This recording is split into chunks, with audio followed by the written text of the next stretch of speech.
We've heard a lot today about the suffering of Canadians, especially the working poor, who are struggling more and more to afford their rent each month. But today I'd like to begin by telling you another side to the story.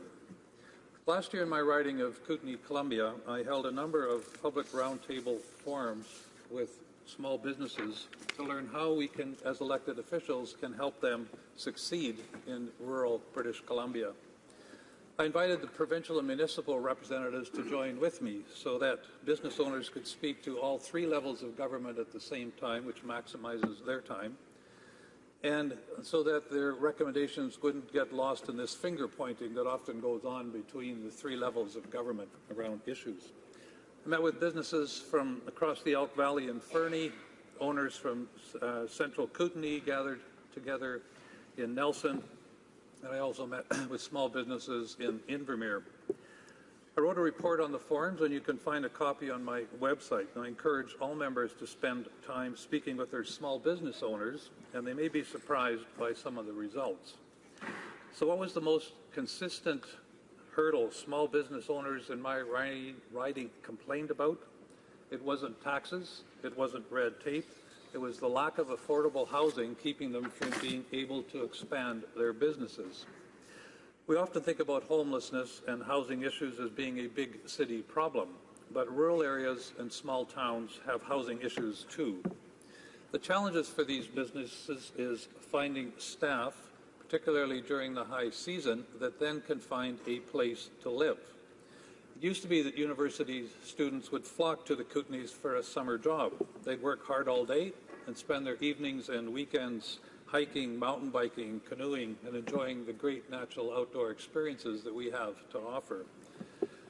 But this is becoming more difficult all the time. Students and adults alike looking for work in towns like Fernie, Invermere, and Nelson are finding they have no place to live. What used to be affordable rental housing for the summer is now being often let out on a nightly or weekly basis for services like Airbnb. It means a lack of accommodation for small businesses to be able to expand their business. This isn't just a problem in my riding. A September 22nd CBC story titled "Housing Crunch a Concern as Banff Seeks Workers for the Ski Season" found that in areas like Banff and Canmore, there's very low vacancy rates and no place for people to live. To quote Daniel, I found lots of jobs, I got lots of job offers, but the accommodation is still the hardest part to find. That's why we need a strategy to increase rental housing stock across the country. We need to work with the provinces to give municipalities the ability to regulate and tax Airbnb units in their areas. And we need to take into account that the lack of affordable housing has an impact that goes beyond just the residents. It impacts our entire economy.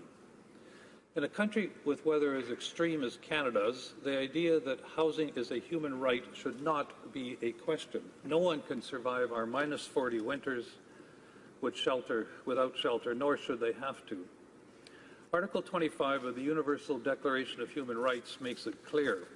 It states, everyone has the right to a standard of living adequate for the health and well-being of themselves and their family, including food, clothing, housing and medical care and necessary social services, and the right to security in the event of unemployment, sickness, disability, widowhood, old age, or other lack of livelihood in circumstances beyond their control.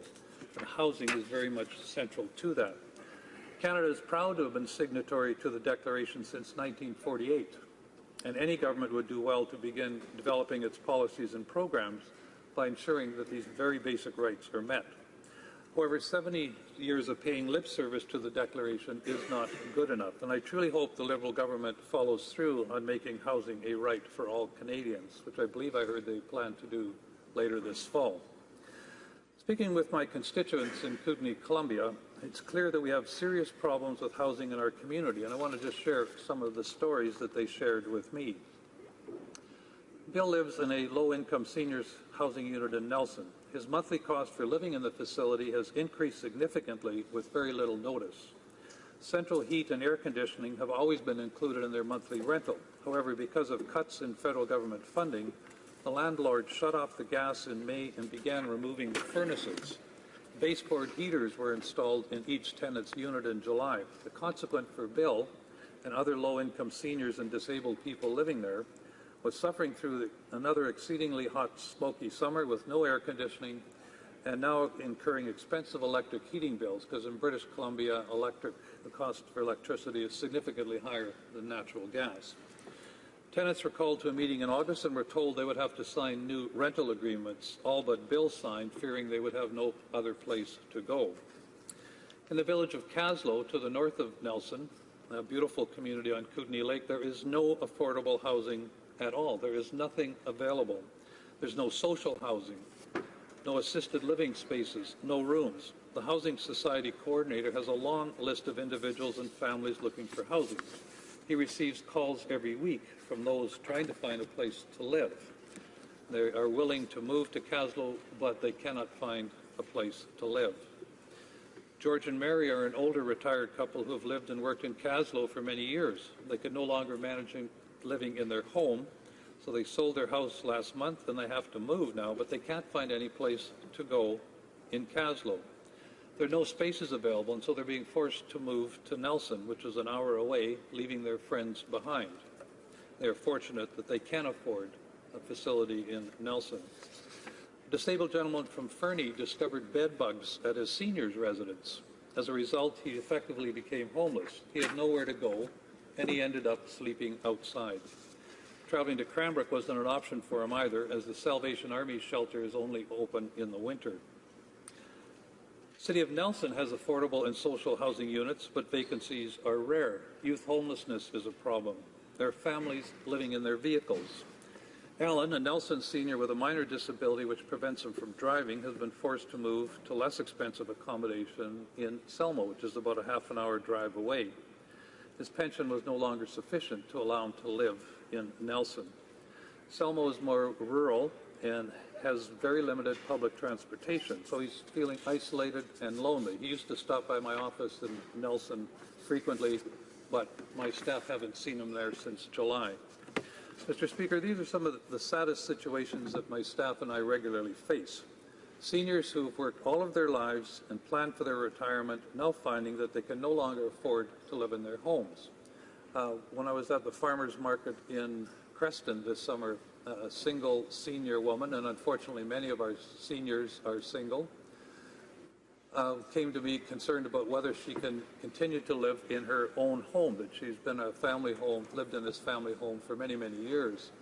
She is maxed out on old age security and guaranteed income supplement, which is just over $18,000 a year.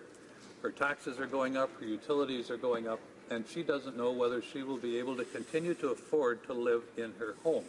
We need a program targeted directly at seniors, and we need it now to try and keep seniors in their homes as long as possible. When I was mayor of Cranbrook, I volunteered the city to be a pilot on poverty reduction in British Columbia, one of 7 communities. So we pulled together a coalition of agencies that help people in need, and help people that are living with poverty. And when I asked them, what is the number one thing you would do if you had the opportunity to try and reduce poverty in Cranbrook? And their answer consistently, regardless of what aspect of social support they represented, they said housing first. You need to have a safe, secure place to live if you're going to get the rest of your life on track. If you're going to be able to seek employment, you need to start with a house. So these are problems, but they are solvable problems. It will take money to resolve them. It will take dedication, leadership to resolve them, but we have to do that. If we don't do that, we are failing Canadians. I would be supporting this motion. I would certainly ask all of my colleagues in the House to also support this motion. We need to work at ending homelessness today, and we need to make sure that every Canadian has access to affordable housing. Thank you, Madam Speaker.